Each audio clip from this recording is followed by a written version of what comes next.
All right, thanks, Mike. So, someone told me this is the hottest part of the day. This is also the hottest content of the day. Really excited to be joined by Phil and Dan. So, why don't we introduce ourselves really quick, and then we'll get into the content.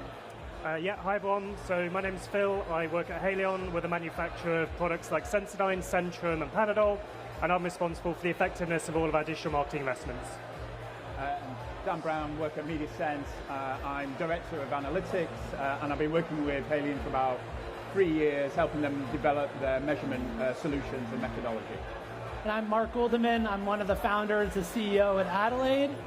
And so at Adelaide, we believe that a lot of the biggest problems in media are caused by a lack of shared understanding of quality. Everything from the focus on cost to SPO and all of the weird programmatic things we do come from people not being able to clearly communicate about quality. And so that's why we created this metric called AU.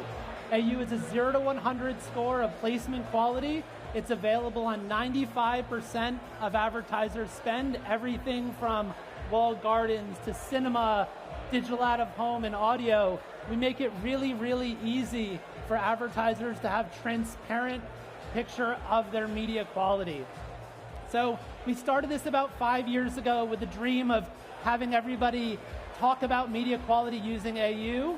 And I'm really, really excited that Phil and Dan are here today to talk about their journey of to bring AU to global scale. Thank you, Marc. So Haleon's journey with attention metrics goes back to 2022. In true analytical style, we developed a roadmap for how we wanted to address attention metrics, figuring out how we could implement them into our business for the maximum level of impact. So we developed a crawl, walk, run approach, and I'm happy to say that we're now running, which is fantastic, but I'm just going to give you a little walkthrough of that journey from 2022 up until today. So like a lot of people that are starting off with attention metrics, I think the first thing that most people start to do is test. They start testing through A/B testing, they start measuring, they start looking at small kind of pockets of data, and that's how we started as well. And we started that with two key business questions in mind. Firstly, to quantify the incremental business effect of attention metrics, and also therefore to identify what placements, assuming that hypothesis to be true, would give us the most cost-effective attentive media, recognizing that media budgets are not infinite, and as a company that's selling relatively low-margin products, we can't have infinitely high CPMs on our media plan. So we tested with Ecometrics, we tested with T-Vision, with Lumen, with Google, and we learned a hell of a lot. But we didn't come to any concrete conclusions. So what we recognized we really needed to do was have comprehensive, scalable, and comparable measurement across the majority of our digital marketing investments. Hence where we found ourselves in 2024, having 47 countries and 7 platforms. The obvious big ones here, as you would expect to see, all captured through measurement, through our partnership with Adelaide. We're now able to use Adelaide benchmarks and also Haleon benchmarks, looking back at historical data to understand how we're performing historically based on attention, and where the opportunities are, the low-hanging fruit, to improve that, to improve those scores, to ultimately drive improvements in media effectiveness. So that kind of leads us to where we are today in 2025. We have a global partnership with Adelaide, covering a vast majority of our digital marketing spend. We recognise that we can't have this data sitting in silo. It has to be part of the business as usual. And that's the reason that we're here today to talk to you about one of our key programs, which is the marketing effectiveness model.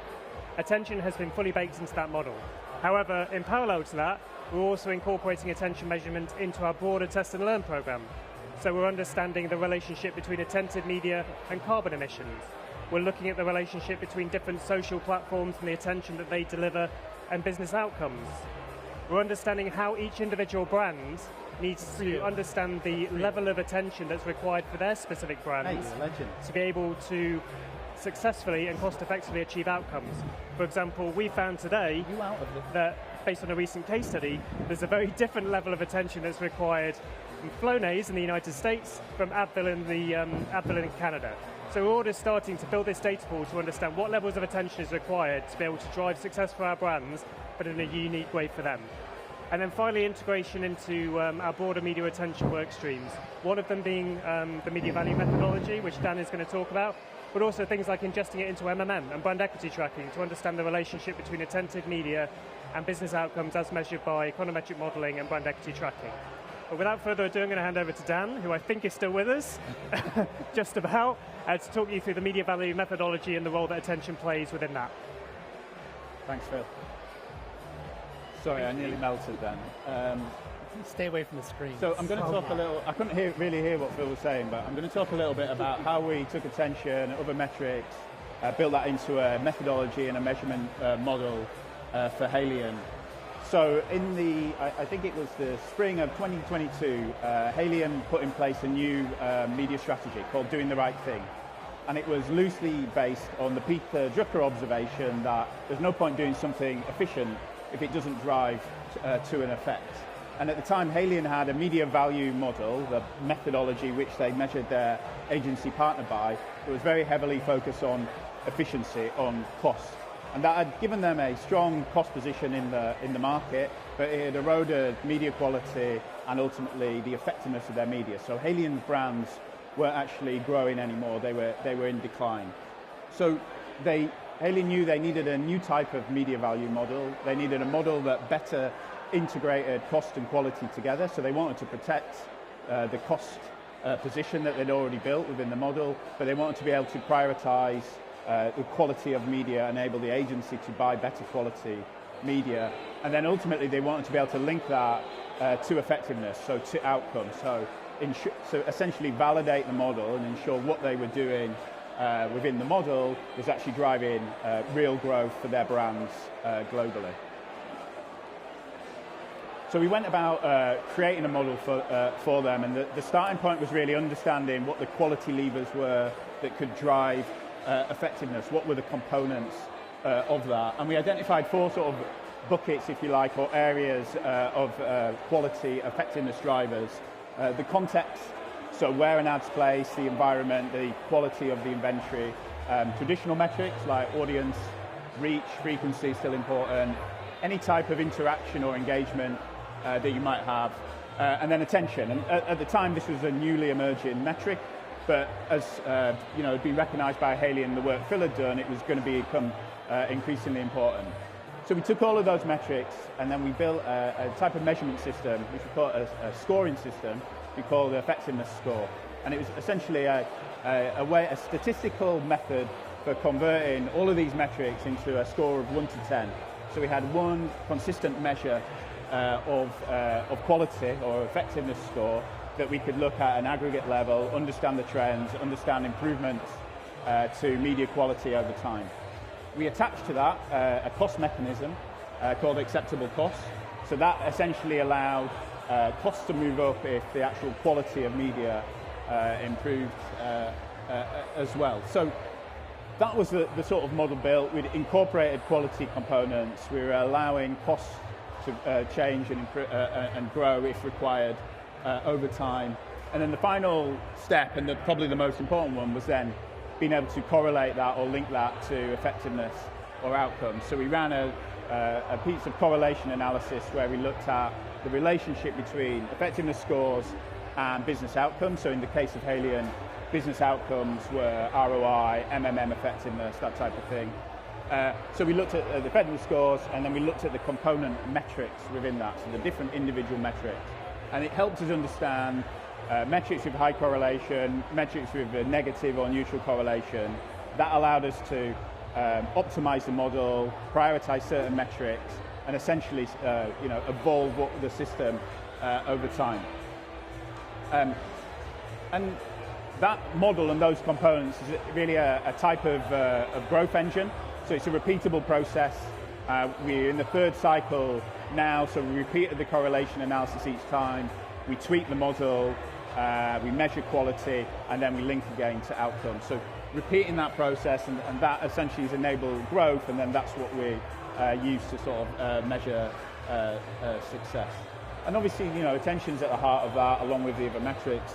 And these are the business results. So what we've seen over the course of the last 3 years is 40% improvement in media effectiveness for Haleon, 7 consecutive quarters of growth, and individual brands growing as well over time. So, you know, evidence that the methodology and the approach is driving that growth.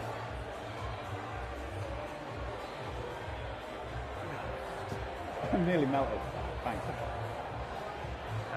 Not with the amount of sweat on my hands. It's no point. So, just as you would expect, we're not here on stage telling you about this program because it hasn't worked. So we're really, really proud as Haleon in the partnership between the various stakeholders that have gone into these results, be that Publicis, Flywheel, Adelaide, MediaSense, everyone involved. So obviously the context of the measurement that we're doing on attention is all around digital, and digital is where we've seen some of our strongest improvements, specifically in markets like the US and the UK that are very strategically important for us. So having attention as part of that set of KPIs that lead us to a better path towards effectiveness has really seen demonstrable impact at the high level, as these results show you, but also very specifically in countries as well, to win the hearts and minds of brand managers and also marketing directors, which is ultimately critical when you're rolling out new solutions such as a measurement program like this.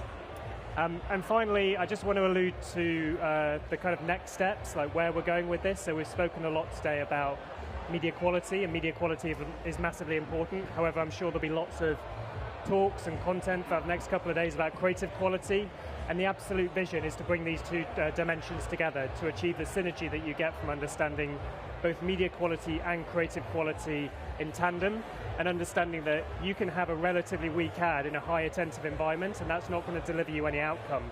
However, equally, if you have a very strong performing advert based on pre-testing results, you can also potentially put that in a weaker attentive environment because of the strength of the asset to hold attention. So we're starting to try and understand this matrix of where creative performance and media performance come together.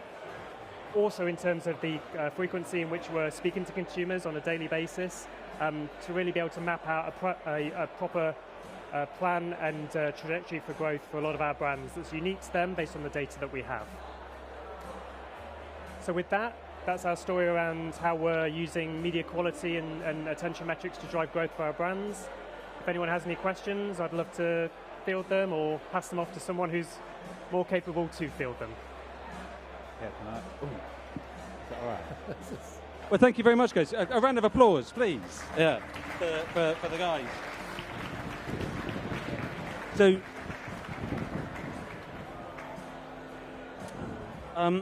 we've got a couple of questions here, guys. So and thank you again. Thanks, and a shout out to Marc here for coming over from the States as well to join us here, which is really impressive.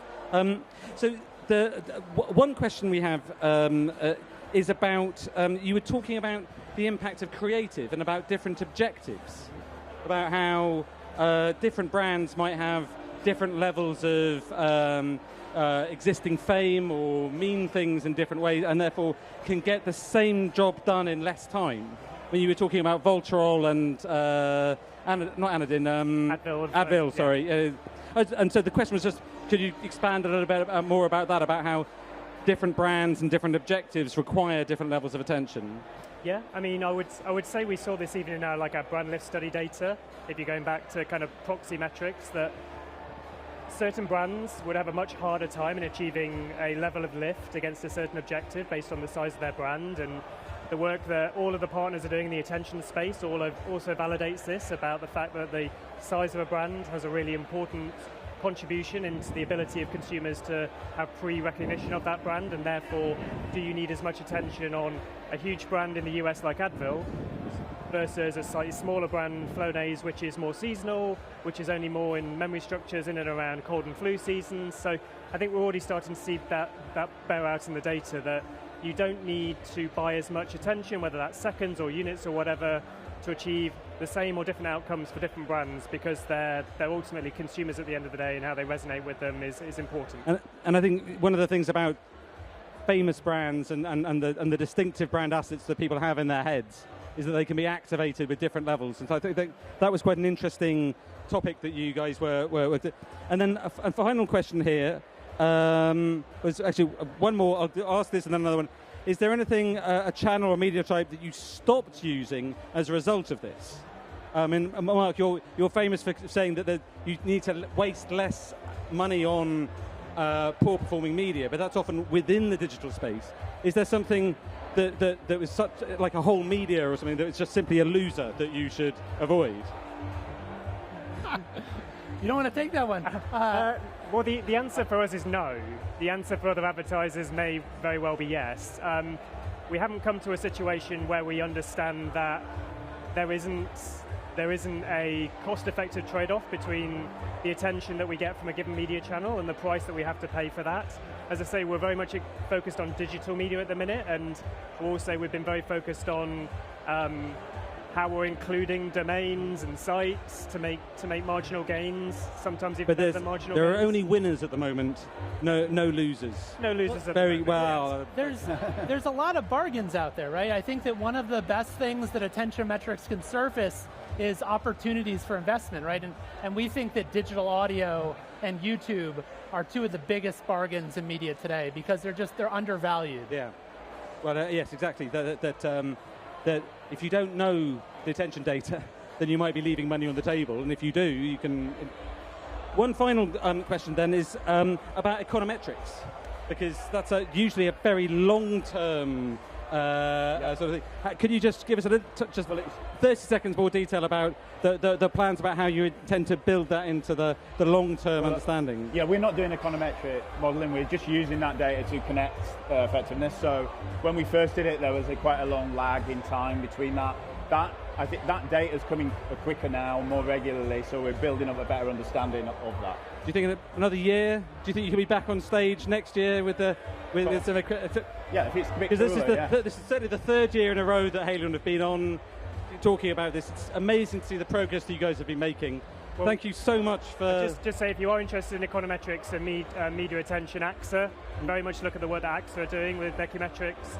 And right now... Yeah, Marine Gissi, yes. And with MediaSense, huh?